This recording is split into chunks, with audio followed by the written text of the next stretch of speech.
Hello viewers, প্রণতি academy চ্যানেলে তোমাদের সকলকে স্বাগত জানাই। এখন আমি একটি গুরুত্বপূর্ণ ভিডিও আনতে চলেছি। আজকের আলোচ্য বিষয় দ্বিতীয় পর্যায়ক্রমিক মূল্যায়ন 2023।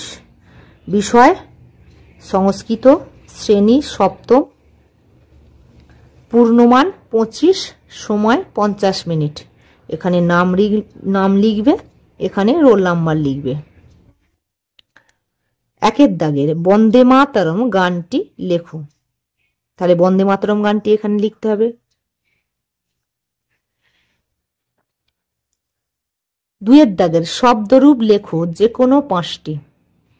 5 নম্বর আছে, এক করে। অসমত শব্দের প্রথম আর এক বচন, অসমত শব্দেরই দ্বিবচন, অসমত শব্দেরই বহু বচন, আবার অসমত শব্দের তৃতীয়ার এক বচন, তৃতীয়ার দ্বিবচন, তৃতীয়ার বহু বচন এবং যুজমত শব্দরূপের প্রথম আর এক বচন, দ্বিবচন এবং বহু বচন। বোঝা গেল?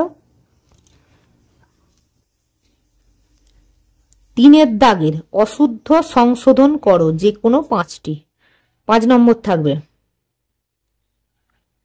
রাম ভবন্তি, যুবাং পঠামি, জুয়ং পশ্যাম, দশরথস্য মৃত্যু অভবন, অহং গচ্ছসি, তং খাদাব, রামা ভবতি। সব ভুল আছে, এগুলো ঠিক করে লিখতে হবে, যে কোনো 5টি করতে হবে। 4-এর দাগের প্রশ্ন দেখো, অব্যয় পদগুলি দিয়ে বাক্য রচনা করো, যে কোনো 5টি। 5 নম্বরের থাকবে, এক করে থাকবে। দিবা, এগুলো সব অব্যয় পদ।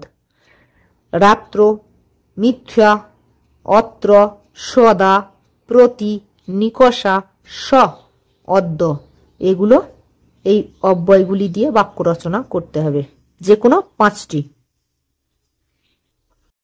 5-এর দাগে বাংলা ভাষায় অনুবাদ করো, যে কোনো 5টি। তাহলে বাংলায় অনুবাদ করতে হবে। দুঃখং বিনা সুখং ন ভবতি, বৃদ্ধ শনৈ শনৈ গচ্ছতি, দশরথ ইতি নৃপ ভবতি স্ম, দ্বিতল বিশিষ্ট অতীব বিশাল अस्माकं विद्यालय, एकम काकस्य मुखे एका अपूप आसीत्, तव स्वरा मधुरम अस्ति, বয়ং প্রত্যহং বিদ্যালয় গচ্ছাম। এগুলো বাংলায় অনুবাদ করতে হবে, যে কোনো 5। ভিডিওটি ভালো লাগলে একটা লাইক করবে, বন্ধুদের মাঝে শেয়ার করবে, সর্বোপরি সাবস্ক্রাইব করে পাশে থাকা বেল আইকনটি প্রেস করে রাখবে। Thank you so much for watching this video.